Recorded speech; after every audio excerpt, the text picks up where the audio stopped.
Yeah, on this episode we have Lenka Vagnerova. She is, she wears multiple hats, but she owns a company called Lenka Vagnerova Company, which is a contemporary, independent contemporary dance company in Prague. She was born under communism in Bratislava in Slovakia and went into gymnastics, then into dancing. But there is a mathematical side to her as well. She was very good in maths, and if she wouldn't be dancing or wouldn't have become a dancer, she would probably be working for NASA. She has danced all around the world. She danced at the Olympics in 2012 in London and then created her own company, dance company in Prague, because she felt that there was a need for such here. And she told me how it works, what she has to take care of, what she needs to think about, what's the worst nightmare of a dancer, and how the kind of financials are in this and how it works, getting money into this and so on. Yeah, and she explained me how you can express through dance message most of her things, the stories she writes herself, and she told me where she gets inspired and how everyday things can turn into something that she creates art out of. So yeah, it was a good talk, and she had her little boy with her, and even got her mail here during the short time that we recorded, so it was full of life. The sponsors: Old Bar Prague, Cypher Tova 21 in Žižkov, amazing place for old meals and skier, takeaway, sit-in, home delivery on Wolt and Bolt. You don't want to miss out on that place. One of the highest rated restaurants in the city. No matter what platform you check it out on. And Alfred Jobs, alfred.cz or Alfred Jobs in the App Store on iOS and Android. It does what it says on the tin, finds you a new job, and you can search anonymously and apply with one click. You can set up a job board so that you get alerted. Cool stuff and easy to use. Check it out, guys. Enjoy.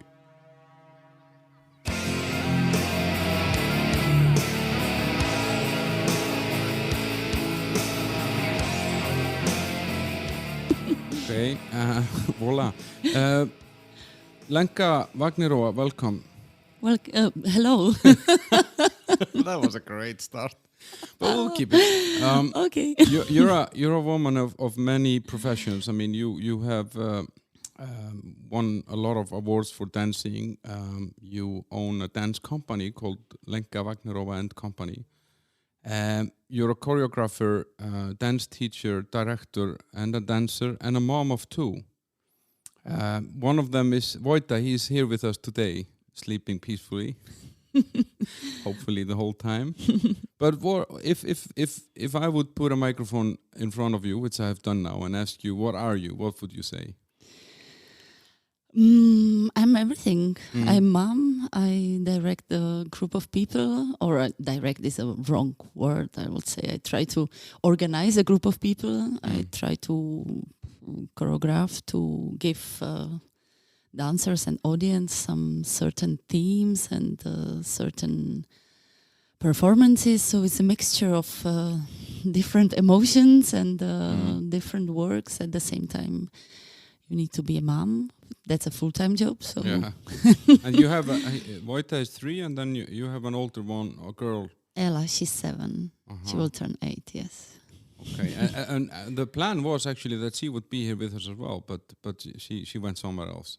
Yes, I managed to organize that she stayed.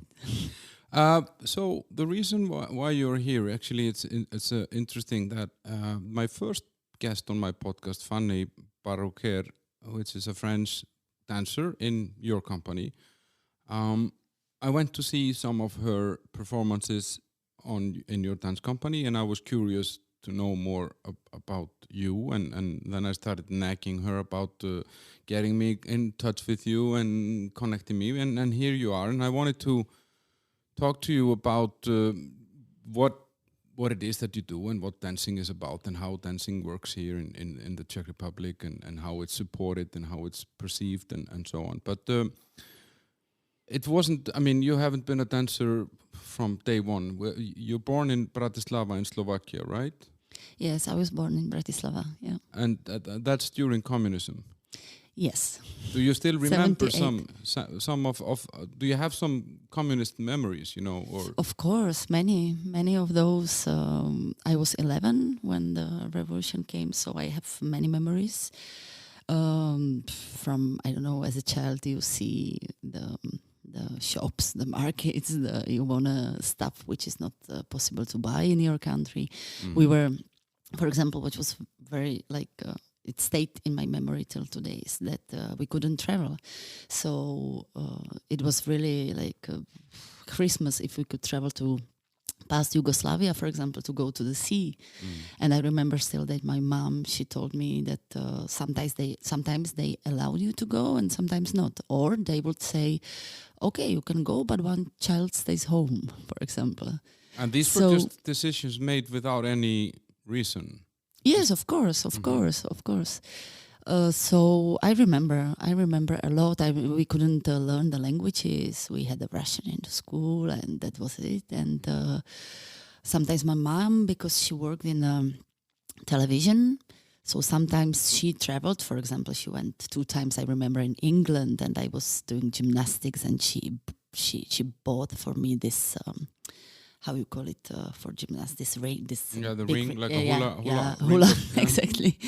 I was so happy, but it was something like unbelievable that she could travel one day somewhere. So that was bad.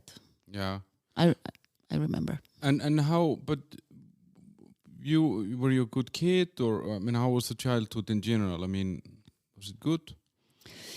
Yeah, I think it was. If I was a good kid, I think I was very stubborn and yeah. How? I don't know. I was teasing my brothers. I remember that I was running through the whole house just to. I don't know. I was young. I was the younger sister, so I tried to push my limits. Yeah. It's often like that with the younger ones. Yeah. And you went to school there, and were you already dancing? You said you did gymnastics, and was that from early age or? That was from very early age, from when I was 4. I started, and then I did the gymnastics for a while, which was great. I have really great memories for that, but I was not I was not super good in it, but I just like it so much. And then when I turned 11, something like that, I stopped with the gymnastics because I saw an audition to a very small dance company. So I went there, they took me, and since that moment it was just love forever. So. But wait, so at 11? Yes. That's very young. Yes.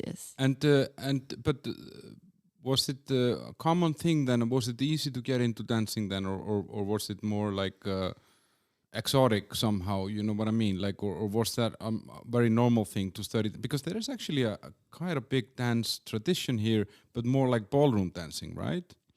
Or folk dancing as well.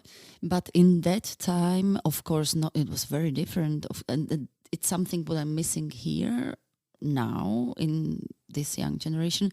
So when I started, there were some like amateur companies. Probably there was a conservatory, of course, the ballet conservatory, but for a modern dance, or how you would call it in that time, there were just some little companies. There were no studios like today that you go, you pay your lesson and you go to take a class. That was not possible in that time. So I was very lucky that I met these people. They took it, even if it was an amateur company, they took it in super professional way. We were training almost every day or 4 times a week.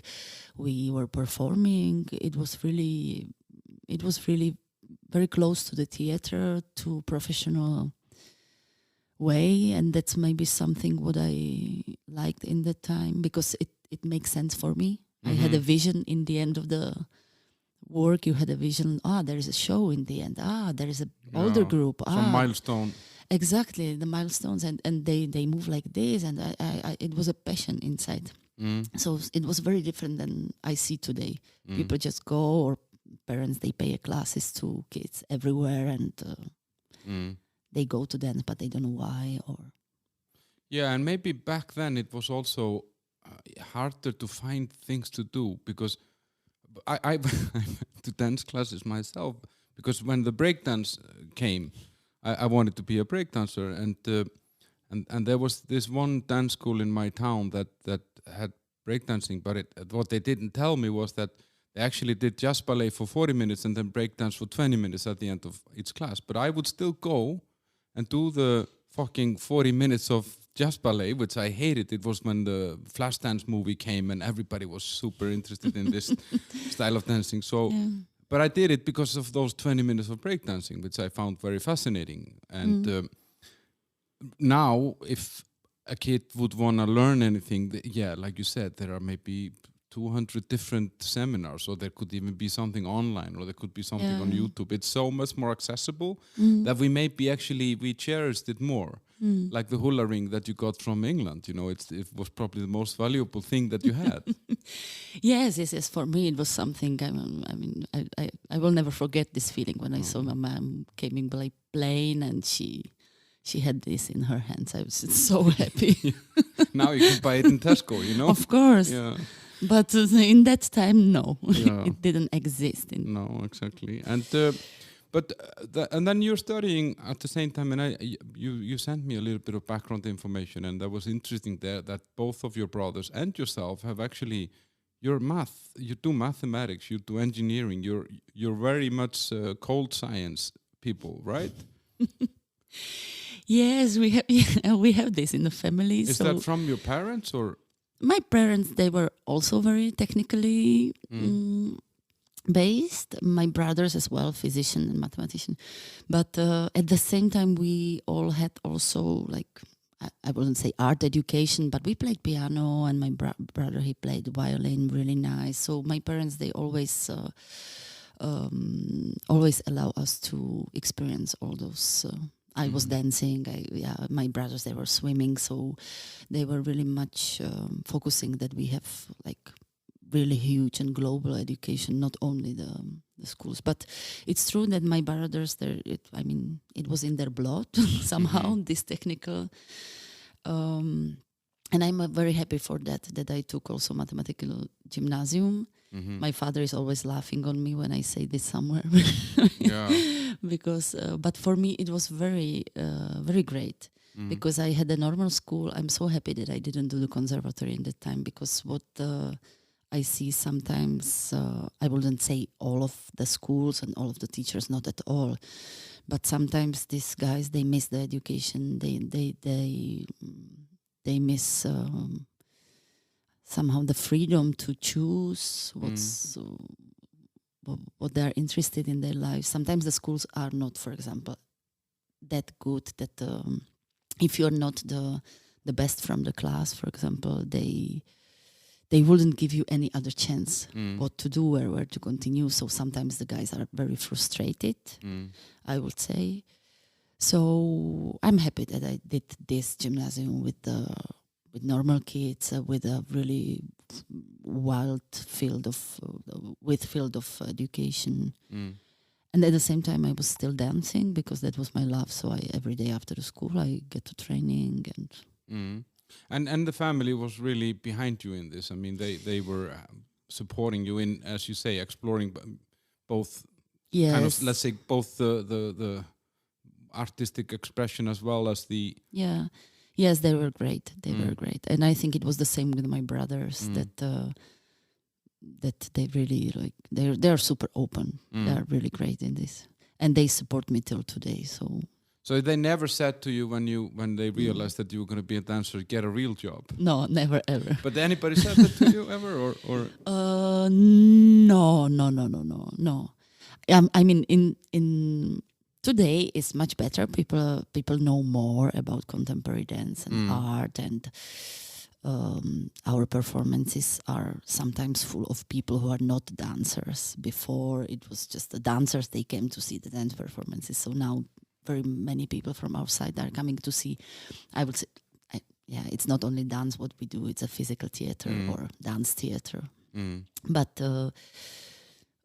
in that time it was something very, I don't know, exotic maybe for my classmates, but at the same time they admire, they like what I do, so it was nice. Yeah.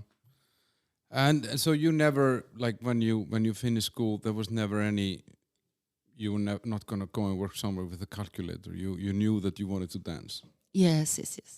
I think that was pretty clear, but I never pushed anything. I was just following. Whatever came. I was just following. I loved that. I worked hard. I really wanted to be on each training. I don't know. I like to do the things precisely. So maybe that's why I was working so hard. But and you start a career. How old are you when you become when you can say that you're like a professional dancer? At what age is that? Yeah. If you say in terms of professional dancer that you earn money for it, or a professional dancer that you achieve certain level of I would say to earn money or make a living from it. Let's say that. So maybe I would say maybe in 15, because when I was super young, we started to perform in different theaters with a company I had a chance to be part of. So we start playing some musicals and maybe a little operas, and then the company was playing. So there was time to time a little money. But of course, the professional career starts when I was 18, when I came to Prague. And where did you start in Prague? I mean, where can you go as an 18-year-old dancer at that time? That's in '96 in Prague. I mean, what? When I came to Prague, I came to study Academy of Performing Arts. So I was very busy with the school, but at the same time, of course, because I studied the dance pedagogist, so that's something else than to be a performer, which was also really great, a combination.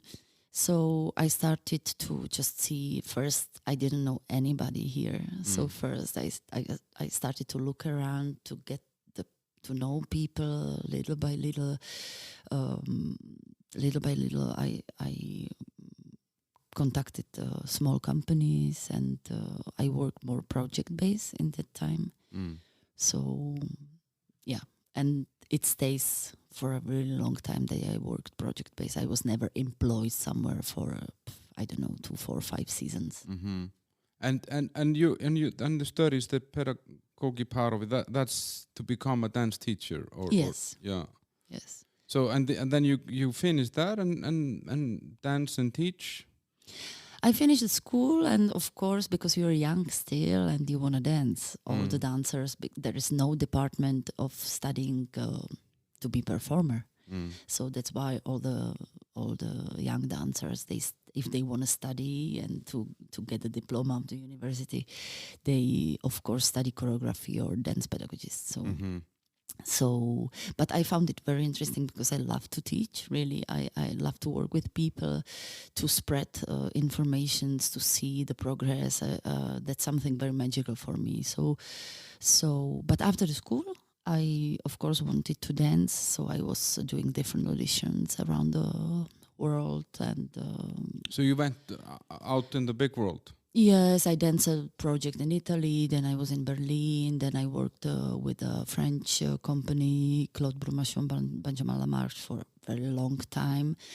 Not a permanent, in a permanent contract, but I did 3 creations with them. So that was very interesting. At the same time, I was giving classes. That was really nice process for me to understand how the body works, because in the school they teach you the techniques and you need to do like that. But then I started to search for my own system, what I found interesting for the body, for the coordination, for the musicality, for building the performer, creating the performer. So you cannot separate all those things. You cannot just dance technically. You need to combine everything. You need to listen. It's a very organic thing. That's something what I believe on, and I found it very interesting, so I started to work on that, my method. So alongside this dancing in different places around the world and participate, you're kind of, how do you say, you're taking in different influences and forming your own way of how you would do it if it was yours. Of course, also little by little you see what you like, what you believe on. Maybe you do the audition and then the project is not good. But I was always, I can say I was always very professional. So, but it forms you, of course. You see, this is not what I want to do. This is something I don't believe on. It's a dance itself, or it's the system, or it's a choreographer. I mean.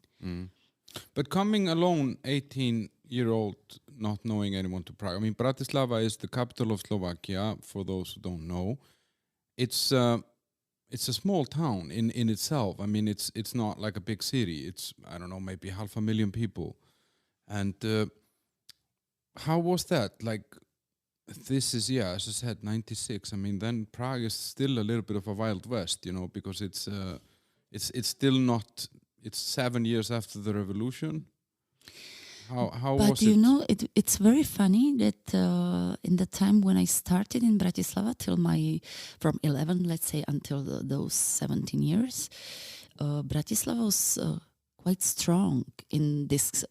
It was not called contemporary dance. In that time, it was modern dance, because all those modern technique influences came. We learned all those techniques, London, Horton, Lemon, Cunningham, I don't know, jazz. That was a lot of jazz coming in. And in Prague, it was not.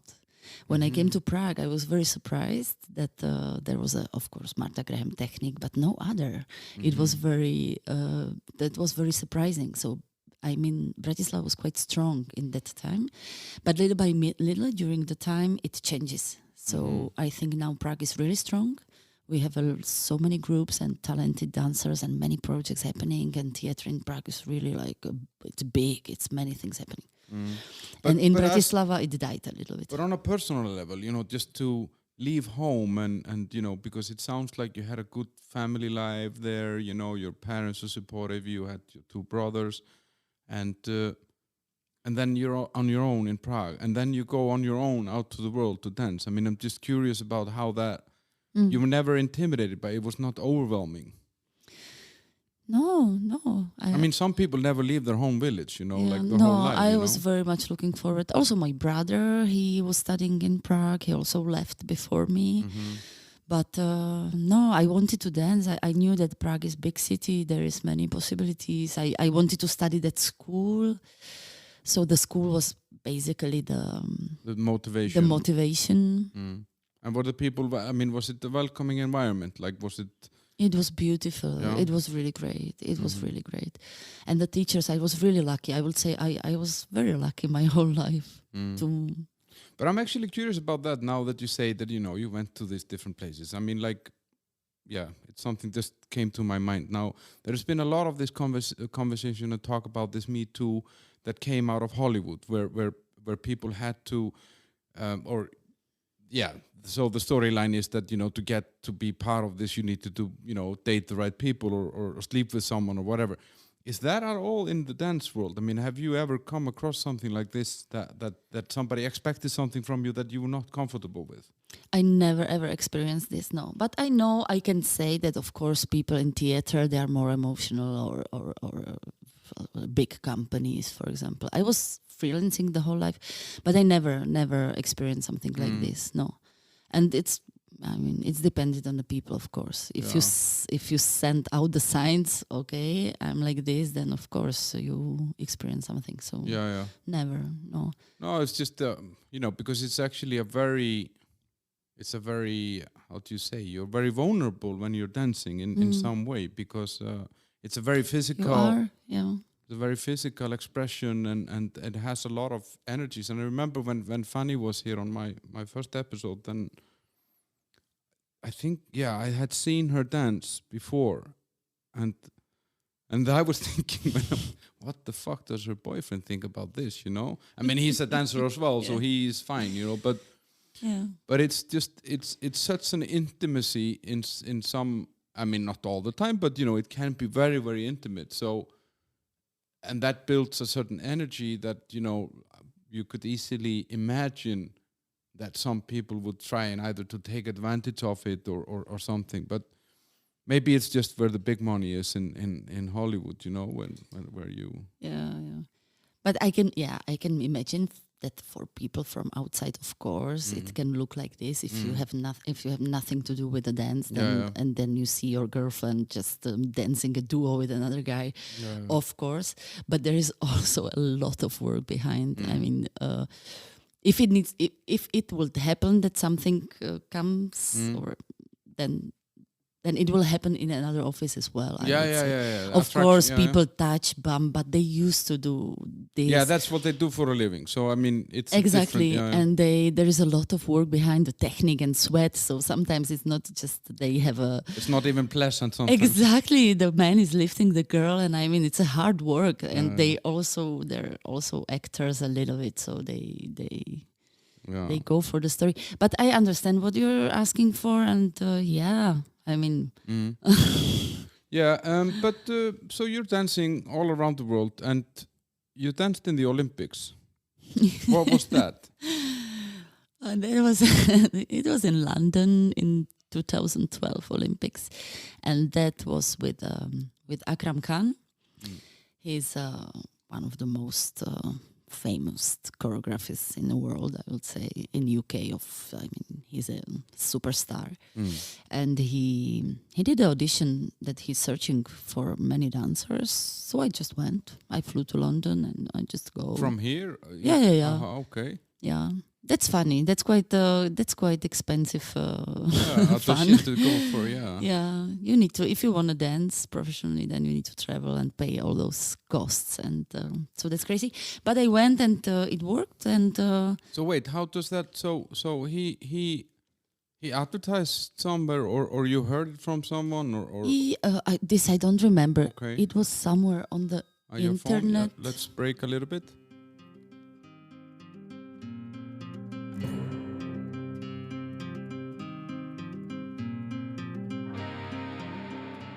So Lenka has just now received a letter. I mean, this is the first time I've seen a lot on my podcast, but you brought your 3-year-old sleeping here, and then now you just received your mail here. Are you moving in, or?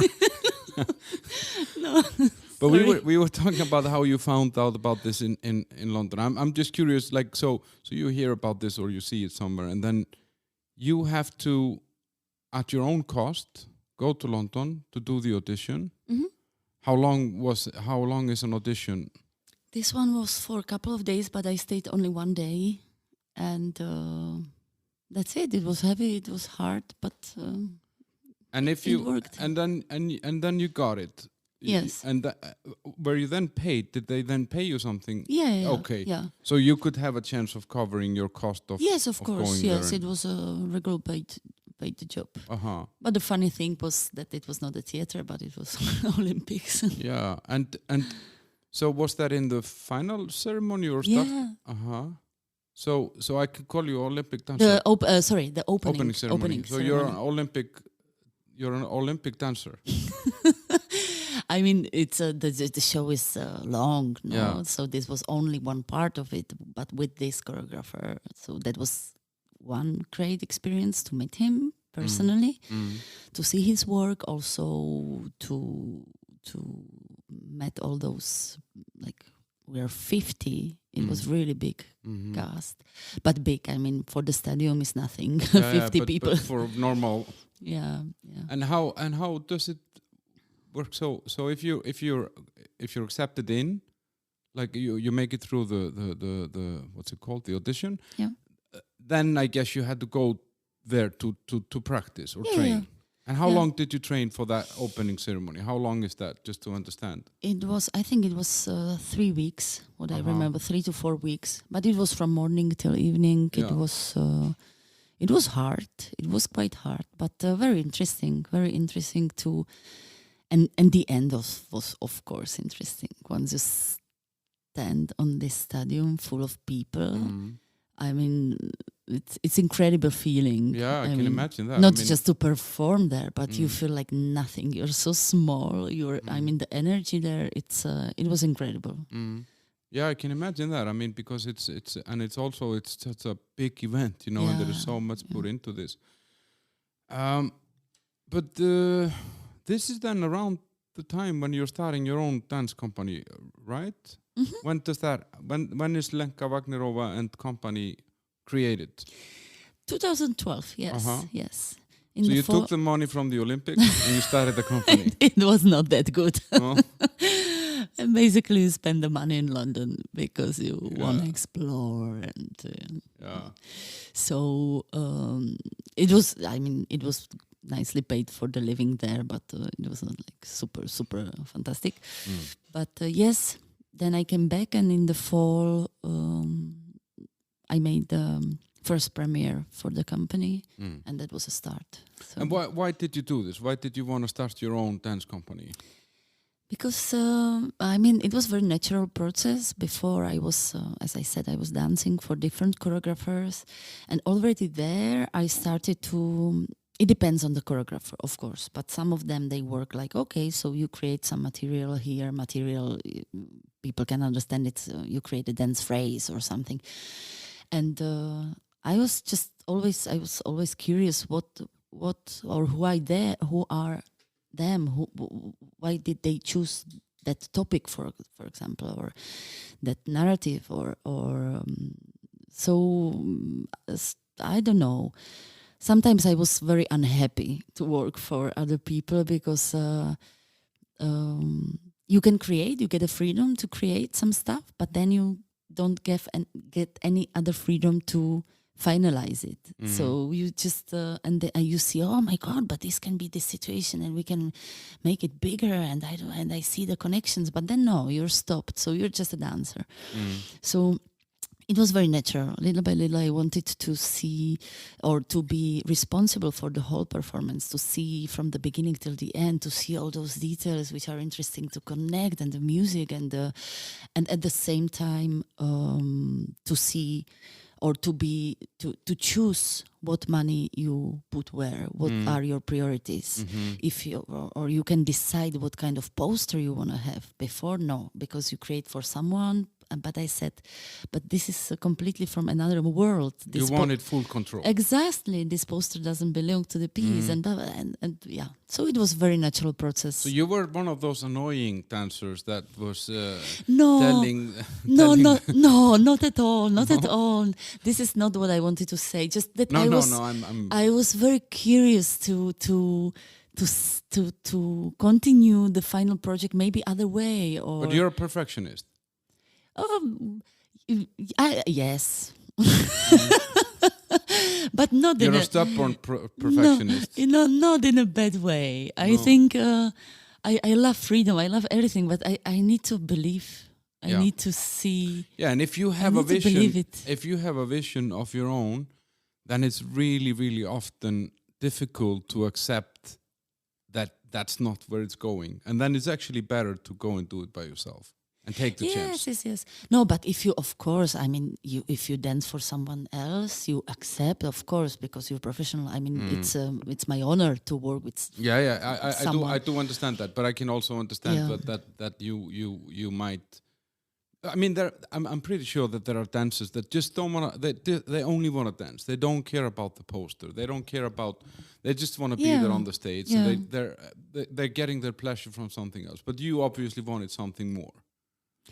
Yes, also yes, because I feel that you cannot separate those things so much. You need to see what are the priorities. If it's the salary of the dancers, or you want a bigger set, or what the piece needs in that moment. And of course, I started to fight for the dancers a lot in Czech, because I think it's very important to. It's a very difficult profession. It's a really hard work, and I think they deserve more. I lost my English word now. They deserve better, or that. Yeah.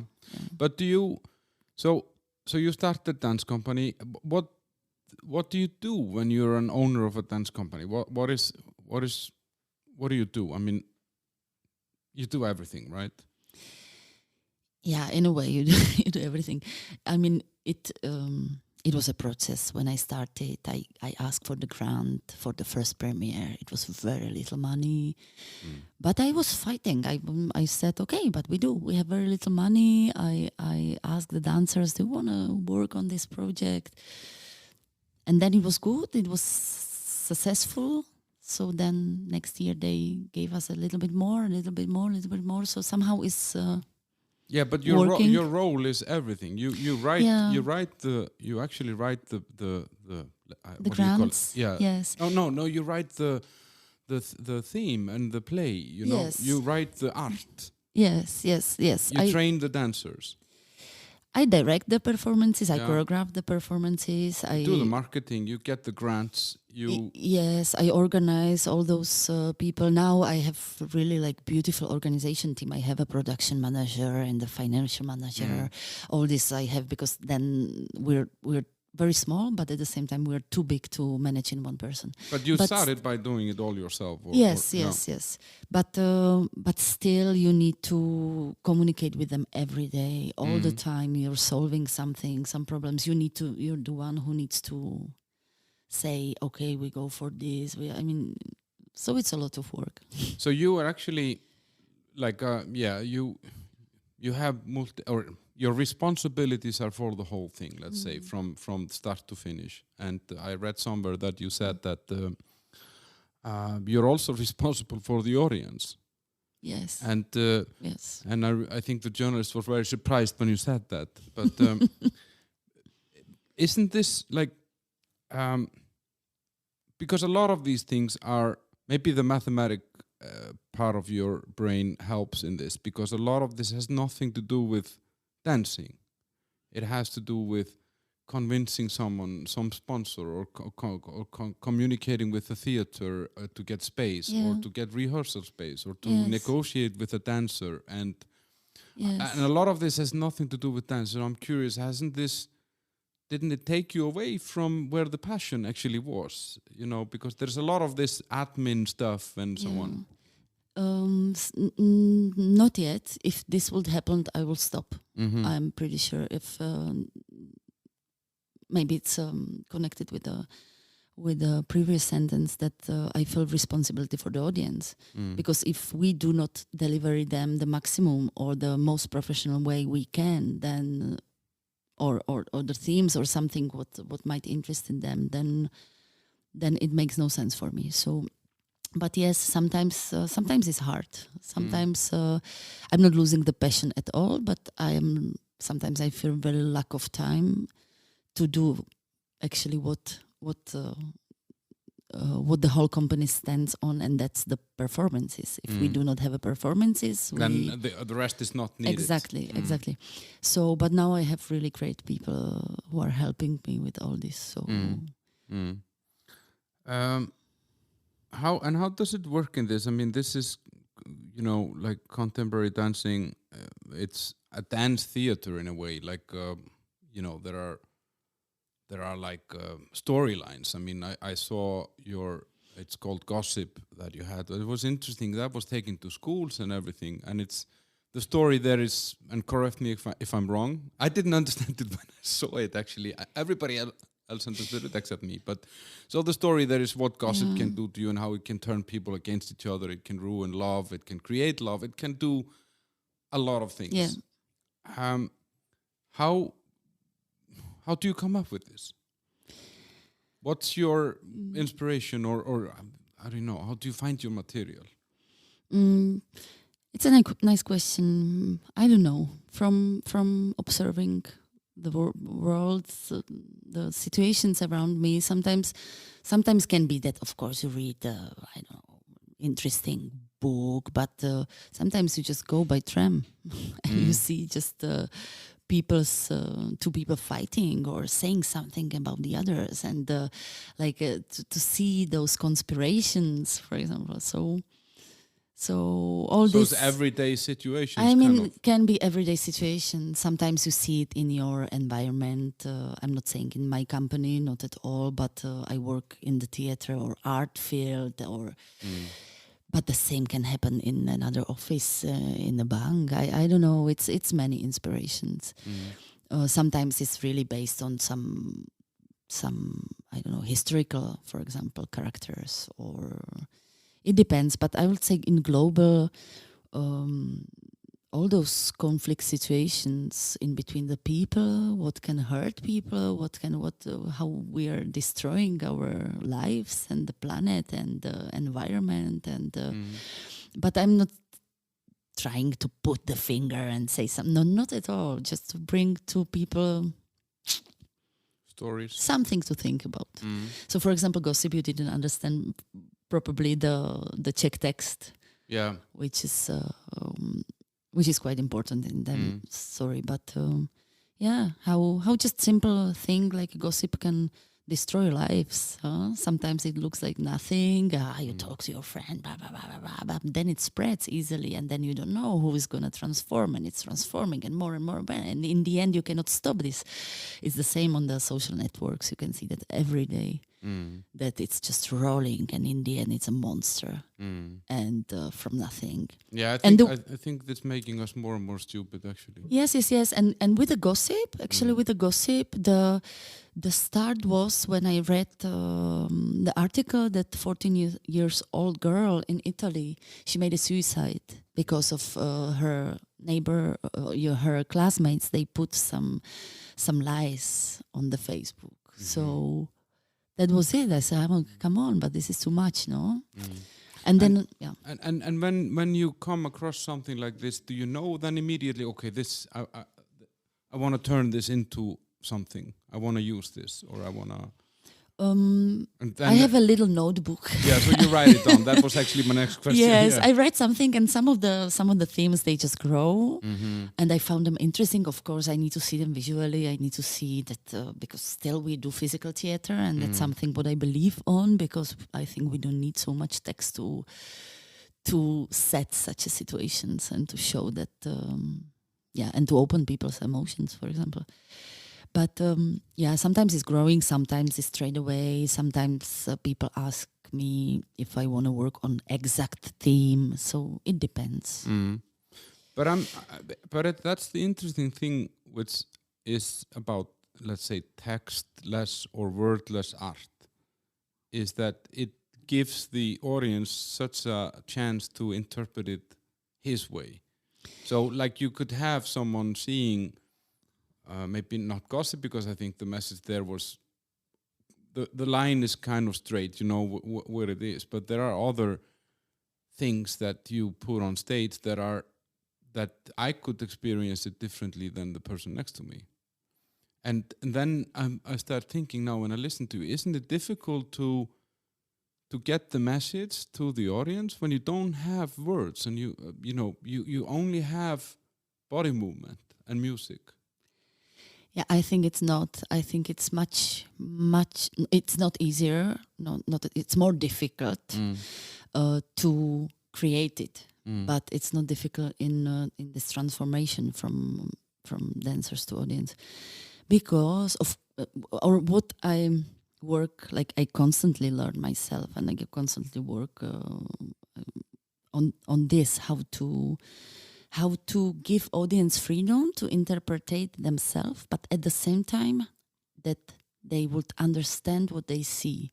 Because if you see some dance performances or very abstract performances, I don't know, and if I go sometimes and I don't understand at all what is it about, and that's something what I don't like, or I need to understand the narrative, or I need to understand the aesthetics, or I need to understand the energy, or something I need to understand and to interpret myself, but I need a little guide. So this is what I'm searching for. But regarding the text, I think physical expression or situations are much stronger than just the text. Of course, you can say the text, but you tell it straight. It's like this, because the words they're kind of straight. But here, if you create, for example, the love duo or a fight, or I don't know, you can see the hug, you can see the physical activity. It's amplified somehow. Exactly, and if you smash the girl on the floor, then and you see the conflict. I mean, it's something. Something what opens the emotions much more. And sometimes, of course, I use the text if I need it. If the text needs to be there, if it needs to be there, not not to explain something, but more like another instrument. Yeah, like a It's a different voice. dimension. Yeah. Exactly, it's a voice, and it's a part of the body, or eyes, or body, or feet, or I mean, everything is a part of the body. So it's dance for me as well. Yeah. How is it like? So,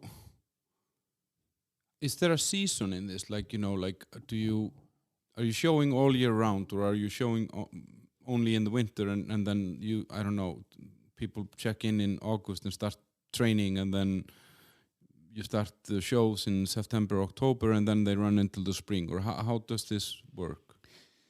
Usually we call it a theater season, which is from September till June. But now, of course, after COVID, it changes. So now we play also in the summer. But for dance theater, I mean, we can call it the season because this is the rule of the season, but we play a lot in the summer as well because there are festivals around the world. I don't know, there are festivals, summer festivals. So fall is always quite strong because people go to theater. Summer or before summer, the late spring, it's weaker with the audience because it's nice outside. So all these aspects are. And is it? Do you have multiple, like on one year? Would you do many different? How do you call shows or like not shows, but many different? Like, so you had Gossip, and then you had Amazonas, and then would you be running 3 different? Or 2 or 3 different, what do you call shows? Shows, yeah. Performances. Yeah, performances. Yes, we have on repertory, we have like 7 shows now, which we constantly tour. Some of them we play more, some of them are super young, some are older. So this is called dramaturgy. I work on every year to see how many of which shows we play and where, and then we tour like outside the Prague or abroad, and we're dependent on the grants. So there are some rules you need to respect. You need to play certain amount of show, blah blah blah blah blah. So it's many rules you need to respect. So it's not only so that you get the grant. Exactly. So it's not only our choice. We wanna, I don't know, to have 2 months of holidays. No, we need to play and to respect the grants because we're dependent on them. Yeah, I wanted to actually ask you about that. How the conditions are here in Prague. I mean, Prague in general is an old art city. I mean, like, and there is a lot of music here. There is, Royal Theatre, Royal Ballet. There is a lot of different art that is in this town, and violin concerts, and I mean, all these beautiful churches here are filled with music, and nobody goes there to talk to God. Everybody goes there to hear music, and so I'm curious about this. And you mentioned sponsors or grants. Is it an easy environment to start something like this, or is it getting easier now? Is there more money available, let's say? In our case, it took some time, of course. I think we were really lucky that we were supported every year, little by little. Of course, it's still very low to run like a full company, full permanent company.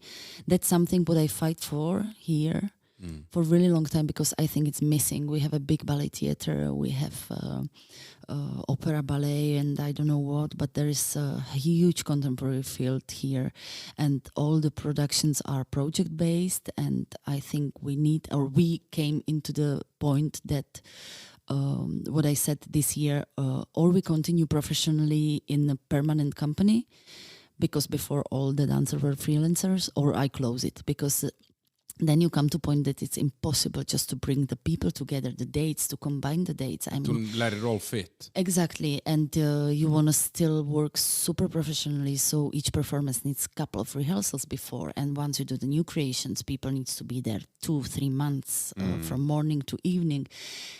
Otherwise, it doesn't make sense. Otherwise, it's something half. And that's not what we want. So So yeah, I mean, dance doesn't have that much money, and it's still very little. I would say it's getting better. Let's see now after COVID, but it's still very little compared to drama theater. But why is this? Who makes the decision that what art should be sponsored by the government? Why can I not go and see a good rock festival sponsored by the government, or a contemporary dance? I don't know. Maybe because till now there were not strong people fighting for the dance in global. Maybe this dance scene it's not so compact. I don't know. But and also maybe the tradition. People used to produce the concerts or a ballet, but contemporary dance is something quite fresh or new. It's been here for many years already, but the tradition having a contemporary company, like permanent company, as you have everywhere abroad, that was only once happening here a long time ago. So it's a matter of time and a matter of people like you fighting for it. I fight for it very much. When I see, for example, today how dancers are paid, because of course I can compare with how dance company works abroad, because I worked 20 years abroad.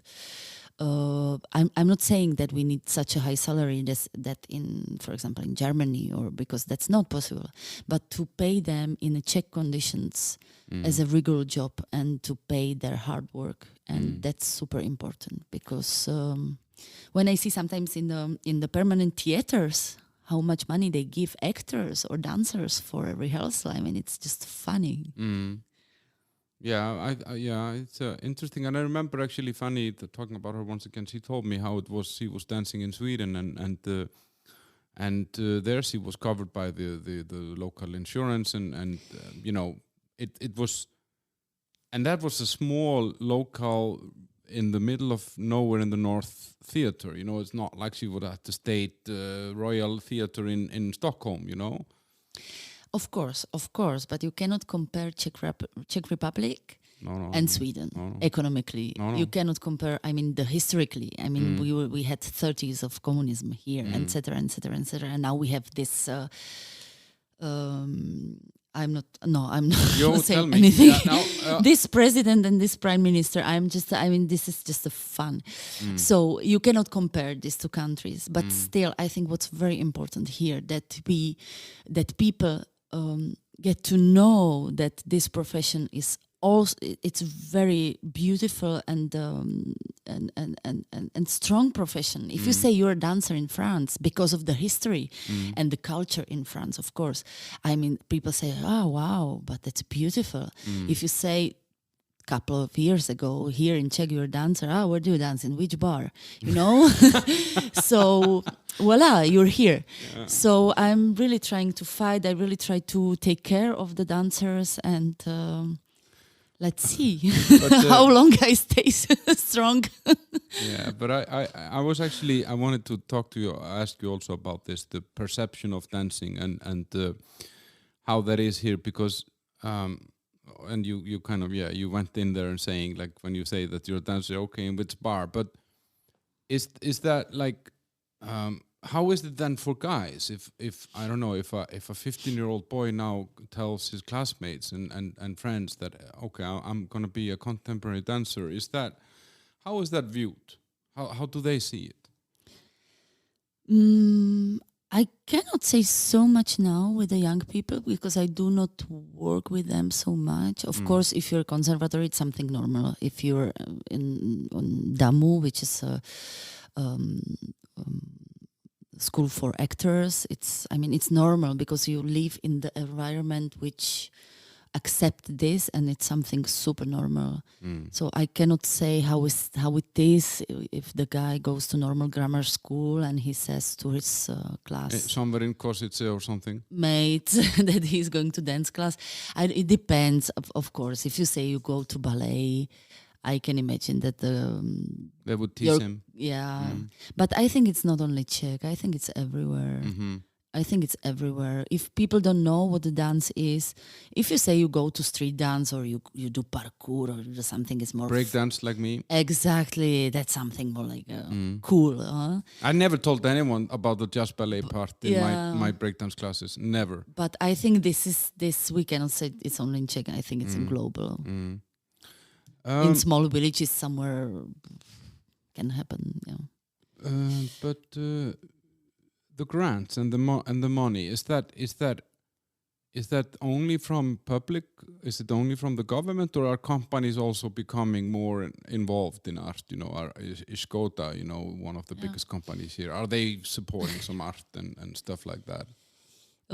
This is a great question, because we're dependent only on grants from Ministry of Culture and City of Prague. That's two main ones where you can ask for money to lead the company like this. But the others, the commercial ones, it's very hard, because if you do a circus, of course they go because it's mainstream and everybody goes. Everybody wants to see how people are jumping saltos, and it's something. But our theater, or what we do, it's more intimate. I would say it's not for everybody. People really need a will to see this, or they once people come and they come often because they love it, for example. But it's not such a mainstream that you can call the whole bank to come to see our performance, for example. But sometimes it's true that we did for different companies, and they were amazed. They never saw something like this, for example. So they were really amazed. Also, we play for the schools. I try to attract the schools and to bring the schools. And after the performance, we talk with the kids, and we go through the themes. And sometimes they have a historical base, or they are part of their education in the school. So it's very interesting to speak with them. Okay, but we made this theme not like a film, but we did it this way, and they can read it, and they're super impressed. So it's interesting. But yes, it's hard with the money. If I go back to the question, for us, because we're not musical. We're not something what's mainstream, attracting everybody. We don't play that we have stars. We have the best. We have the best dancers. Funny, it's just amazing. But she's not playing in the Nova TV, Yeah.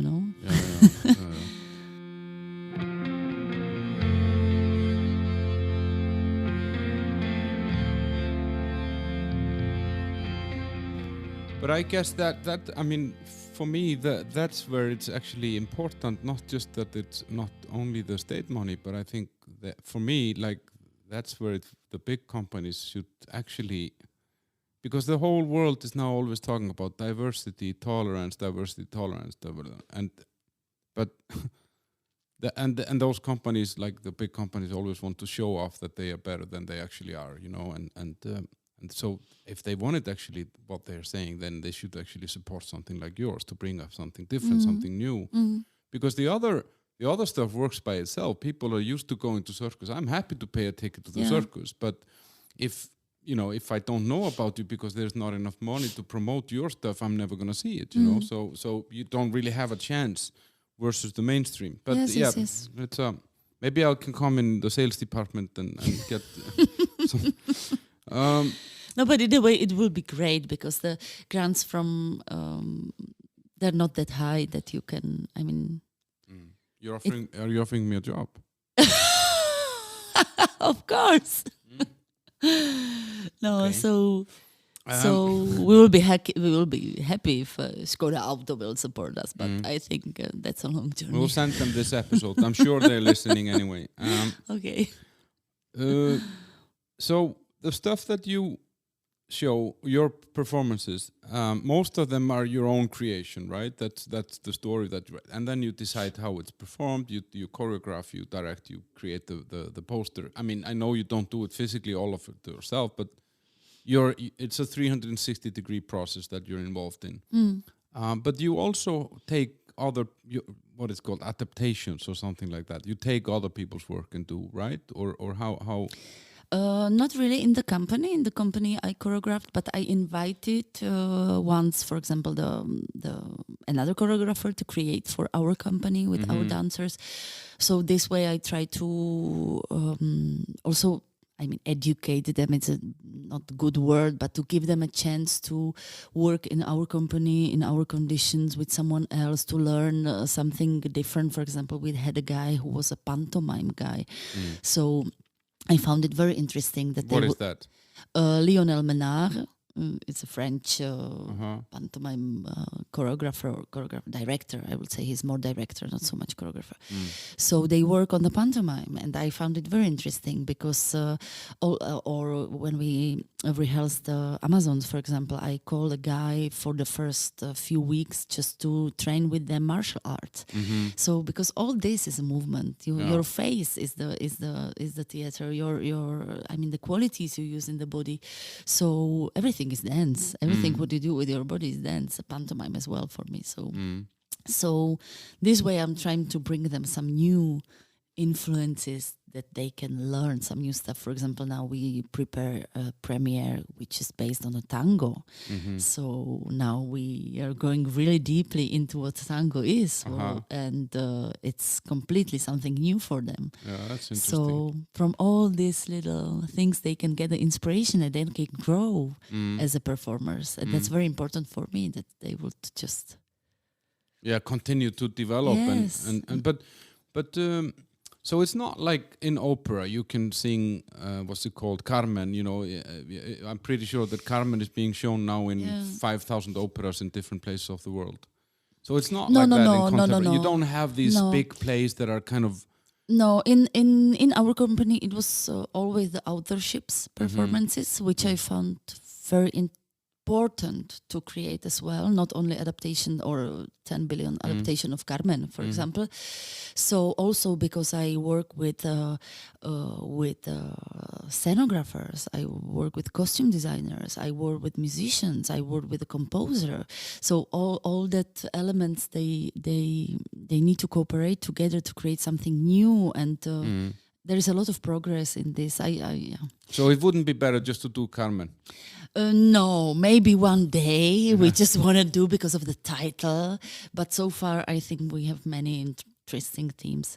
But it's true that sometimes, for example, now we will work on the cooperation with the City Theatre Prague.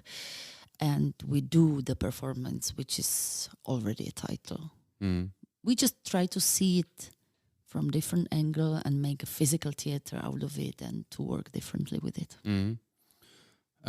So, as I said before, you're like you do everything. You have all the hats that you possibly can have and all the roles. But how does it work? Like, I mean, the biggest nightmare of a dancer must be to make a mistake or something, and isn't it? I mean, yes, maybe with the dancers, fall down or something. But I think I love mistakes. This is what I teach the dancers. You need to. I love it. Mistake is something different than to work on something wrong. I mean, mistakes are amazing, and just that I teach them very often to work with it, just to be prepared that anytime this can happen, anytime you can have a blackout. Just accept it, just follow the theme, follow the character you have, follow the situation, and you will be back. Just you don't need to say to everybody, "Oh my God, I made a mistake." But it is blackout. So what is this, for example? Is that when I don't remember my next moves or Yes, for example, or you forget your text, or you but in a dance, of course, you forget the movements. And what do you do then? I mean, this has happened. What's the worst? Have you had a really bad situation like this yourself? I mean, when I was dancing, yeah. Yes, but I learned this. I was really working on myself to find the way back. Sometimes the blackout is very short. Sometimes you just get rid of the situation for a second, and then you jump back. So it's just a little flash. But I don't know. I like that. I like to save that moment, and also it's very truthful. But you need to be strong.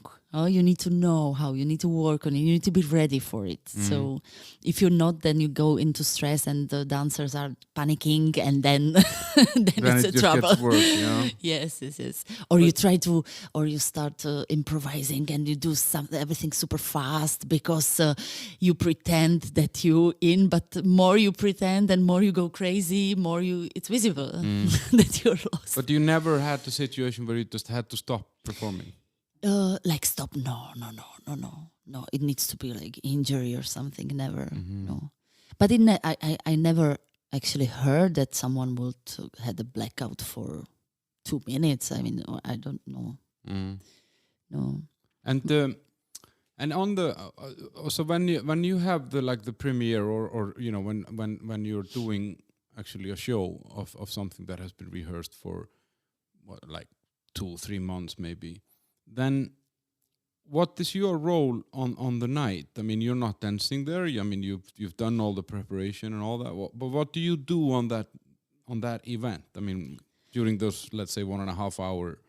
Yeah, I always look the performance. The premiere is just the start. So I keep the notes in my head. I see how we need to progress, what we need to work on. It's endless journey. I mean, with the premiere, it doesn't stop. That then after that you just come and play the show. No, we rehearse before each show. We clean the material. We move the characters forward. We really work. Yeah, and sometimes when you see the video from the premiere and you see the show now, because I very strongly believe that you should keep the repertory for many years, or if the audience like the theme, if the theme is actual, if it's not old school or old fashioned, and if it works. So I try to see this very honestly by the reactions and feedbacks. So then it's great to keep it for a long time, because often the theaters, they make a new creation. They do, I don't know, a tour. They play 30 shows and then they throw it to garbage. And that makes no sense for me, because after 2 years, some of the shows, they can just progress and yeah. And also premiere is the beginning, not the end.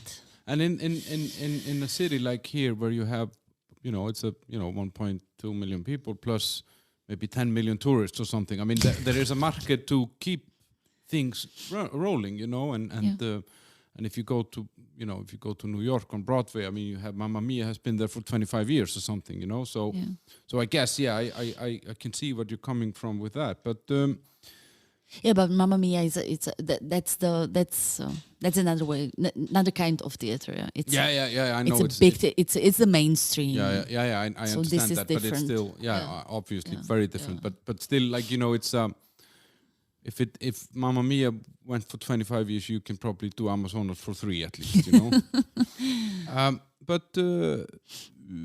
So you look at the premiere, you look for points to improve, and then in the next rehearsal for the next show, I guess you guys go through it and say, okay, so maybe let's change this a little bit. Let's do that differently. What if someone gets sick or injured?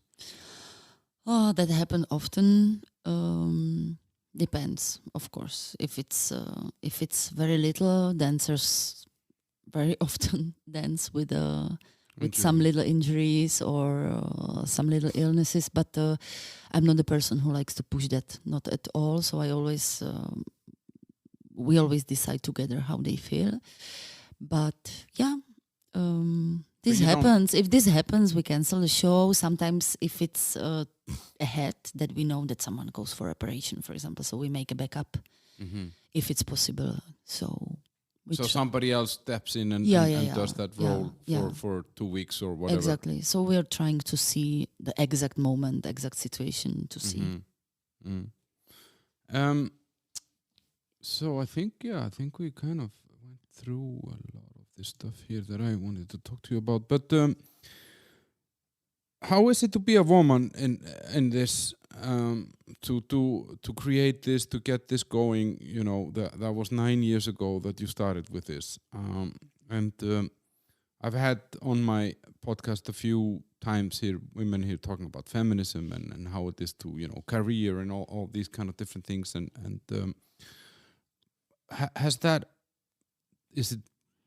has it influenced you somehow to be a woman in this? Is it helping or is it working against you, or you think it doesn't make any difference?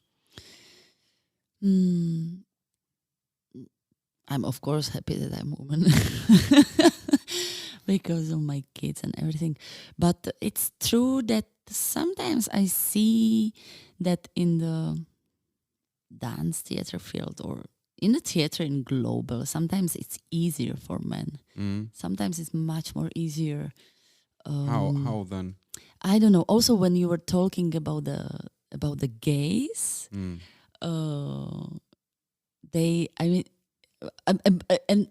because all of them are my friends. It's just sometimes they can find a way easier, or they can. Of course, if the other friends are, for example, men or gays, they will invite them into the new premiere, for example, into the group, into the creation process. Sometimes it's hard to, but no, it really depends. But this I feel sometimes. Yeah, but what do you mean? Like that it's just more simple for men somehow, or are more open doors for them? They get more jobs, for example. They get more offers. But even in this field, maybe yes. But it's true that maybe I'm speaking more about the permanent theaters. But true is that, for example, I had some men around the production, for example, and they didn't work as well as women I have now. They're much more responsible. They're much stronger, much more fair, much more. But you cannot say in global. I think that's just a personal experience. So, but it's not like when you show up. You were relatively young. You're still relatively young because you're even younger than me, and I'm very young. So when you started this, did people take you seriously? Like, oh, what is this girl coming here with contemporary dancing? Yes, I think yes. I think yes from the beginning, because I personally myself, I don't show so much myself somewhere. It's more they can see my work. So, yeah, this was always nice. But what is the kind of what has been the highlight in all this? What if you look back now on what you have done so far? Just in general, take the Olympics, all of the stuff in. What stands out apart from the kids? Apart from the kids, I think everything was important for me.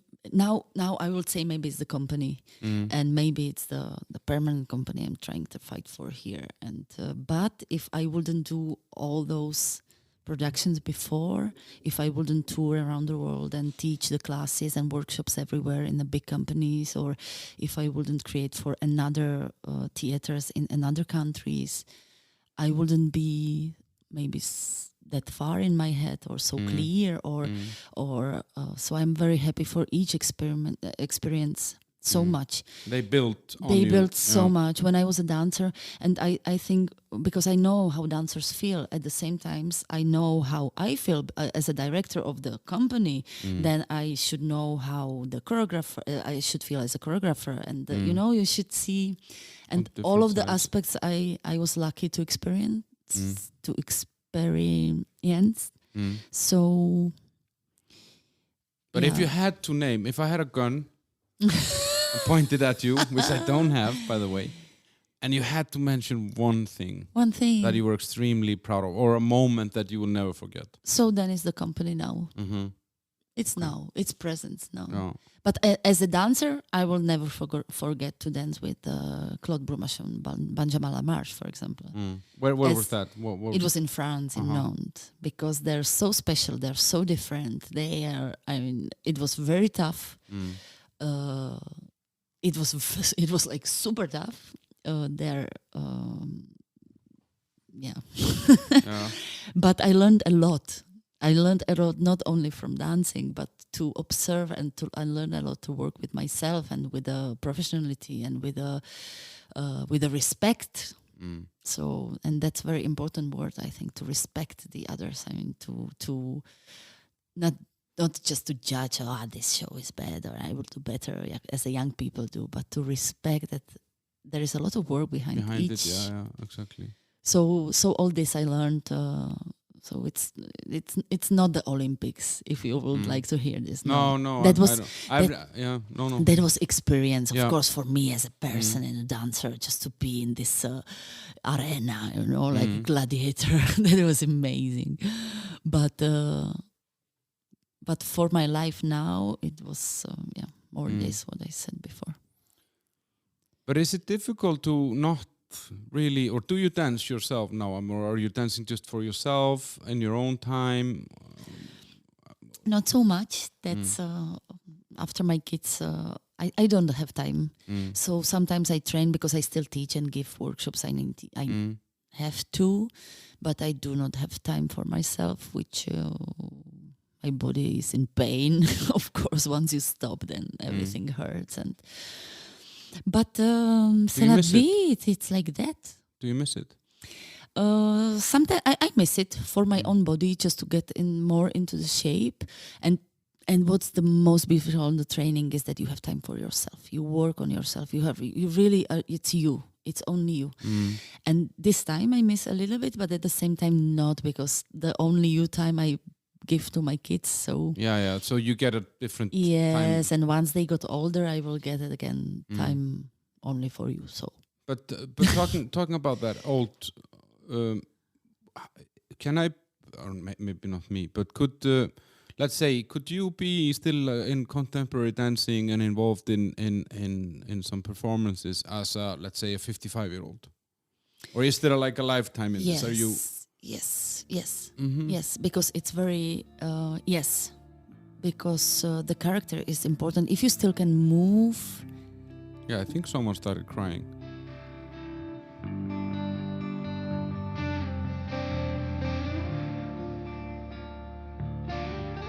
Okay, so we're back. Lenka has Vojta in her lap, and he looks a little bit disappointed because he didn't know where his mom was when he woke up. We were talking about so you say that not me, but you could still be a dancer at 55. You can, of course. If you can, if your body allows. I mean, there are ways. Today, it's many ways how you can keep your body in shape, how you can work healthy, of course. 55, it depends how you feel. It's so individual. But there's not like a rule in the dance world that you're out when you're 50. No, and what I love is the character, is the experience. Once you have a 20 years old girl, she can do everything, of course. But then you have a 30 years old girl, which is mama. It's such a difference. Suddenly another woman stays on the stage. This is beautiful to observe. So I like that scale of the range of ages. So maybe I should dust off my dancing shoes and. Of course, everybody can dance. Yeah, everybody can dance. That's beautiful.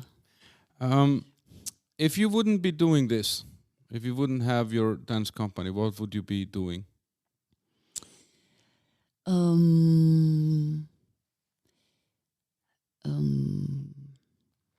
I don't know. I like all the technical. Yeah, that's the thing. There is. I would probably work in NASA, or I don't know. Yeah. I like the medicine. I mean, yeah. So in some way, you're a dancing nerd. In science, I mean, yeah. Would you agree with that? That you're a dancing nerd? Okay. Yeah. Yes. I think we'll call the episode that, the dancing nerd. Yes. So you like this hard science, mathematics, yes, technology. And to go deep and to understand and it's just to invent something. Now is the time to invent something, but something to save the planet. So this will be great. And I will travel with David Attenborough, for example. I would travel with what's his name? He's not David. Richard Branson to space. I would love to go to space and to work. Really cool. Okay, so just to summarize, I will put all the links to your page and your shows and everything in the episode links. But where do people follow? Now we're just gonna get Vojta's car from the floor. What kind of car is this? Yeah, it's a little truck, army truck. Where if people want to follow is there a Facebook page? Yes, we have a Facebook page, we have an Instagram page. Yeah, so that's Lenka Vagnerova and Company on Instagram and Facebook. Yes. And then Lenka Vagnerova Company.cz is the homepage. Yes. And you have some premiere coming up now on YouTube. We have trailers on Vimeo, of course. Yeah. Okay, great. And I'll put all of this in the episode description. And then you have a premiere coming up in September, right? In December. In December. Okay. So, but until then, there is some of the older shows are still running. Yes, from half of the August we start the new season. Yeah. The winter season. Yeah. Yes, exactly. We start with this employees, which is super new now here. So it's a bit of revolution in the dance field. So let's see how this will work. And we perform. And during the time we perform, we create a new premiere, which will start in September. The creation and the premiere is 29 and 30 of December. Okay, you're going to be busy at Christmas. Yeah. Okay, guys. Thanks for listening. Follow the show on Facebook, The Bunker, How the Hell Did We End Up Here? Bunker Prague on Instagram. And I don't know. Check out the YouTube channel. It's great. It's still photos of me rotating while you listen. It's the most, there's the biggest creation I've ever done in my life. And Lenka and Vojta, thank you for coming. And it was really a pleasure to meet you. And have a nice evening. Thank you so much. Thank you so much. Have a nice evening. Bye. Vojta, you want to say bye? Bye-bye. Hey, you're shy.